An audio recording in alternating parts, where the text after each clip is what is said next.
අද පළවෙනි පාට නිලමෙට අඳින්න යන්නේ. ඉතින් බලමු අද මේක ඇඳගෙන කොහොමද දවස ගෙවෙන්නේ කියලා.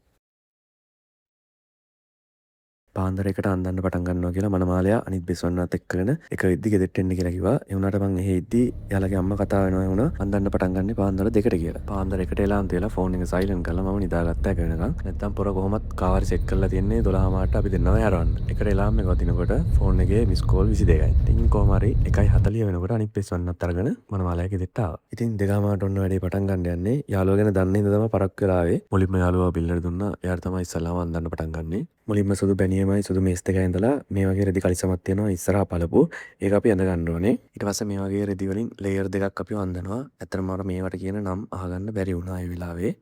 ඉතින් මේ නිල බැඳුමේ හරි ලස්සනට එන්න නම් ඒක කේල්මුවේ හැඩයට තියෙන්න ඕනේ. ඒකට මෙයාලා යූස් කරන්නේ මේ වගේ කඩදාසි අපි අර අන්තිමට ඇඳගත්ත ලේයර් එකට ඇතුළට පුරවනවා. මේකට සමහර කට්ටිය කුෂන් වර්ග පාවිච්චි කරනවා. ඒක ඉතින් අන්දන කෙනා මත වෙනස් වෙනවා. ඊට පස්සේ මේ වගේ රෙදි පටි වලින් හොඳට ඇඟ ගැට ගහලා උරහිස්සෙනුත් පටි දෙකක් දානවා අර්ග පාත් වෙන්නේ නැති වෙන්න.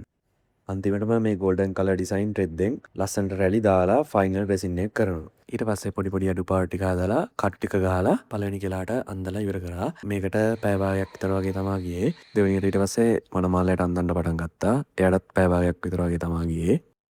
ශරීර කර්තව්‍යයන් ඔක්කොම ඉෂ්ට කරලා ඉතින් ඔන්න මමත් රෙඩි වුණා වැඩේට බහින්න. ෆොටෝ ලොකේෂන් එකට කැමරාමන්ට 6ට එන්න කියලා තිබ්බා. ඉතින් අපිත් මෙහින් පිටත් වුණා 6 වෙද්දි ෆොටෝ ලොකේෂන් එකට යන්න.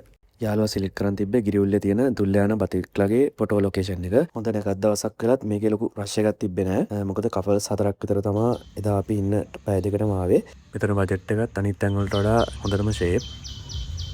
ඉතින් වෙලාව 7යි කාලා වෙලත් මේ කිට් එකට දාඩිය පෙරන්න පටන් ගන්න තියෙන්නේ. වෙඩින් එකේදී ටයිම් මැනේජ්මන්ට් කියන එක කොච්චර වටිනවද කියලා තේරුනේ මට මේකෙදී. මේකේ යාළුවා ප්ලෑන් කරලා තිබ්බේ 6 ඉඳන් 8 වෙනකන් ෆොටෝස් ගන්න. හරියටම 8 වෙනකොට මෙයා ෆොටෝස් ගහලා ඉවර කරා. 8යි කාලා වෙනකොට මෙන්න මේ විදිහට වහින්න පටන් ගත්තා. මේ පටන් ගත්ත වැස්ස හවස් වෙනකම්ම වැස්සා. ඉතින් හරියටම ප්ලෑන් කරලා තිබ්බ ටයිම් වලටම මේ වැඩ ටික ඉවර කරගත්තා හින්දා හිමිහනෙල්ලේ ෆොටෝස් ටිකත් ගහගෙන වැස්සට තෙමෙන්නේ නැතුව හොටෙල් එකට යන්න පුළුවන් වුණා.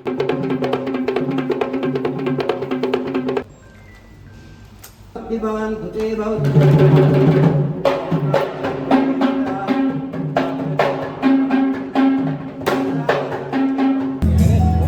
ඉඳලා ඉඳගත්තා විතරයි මචං.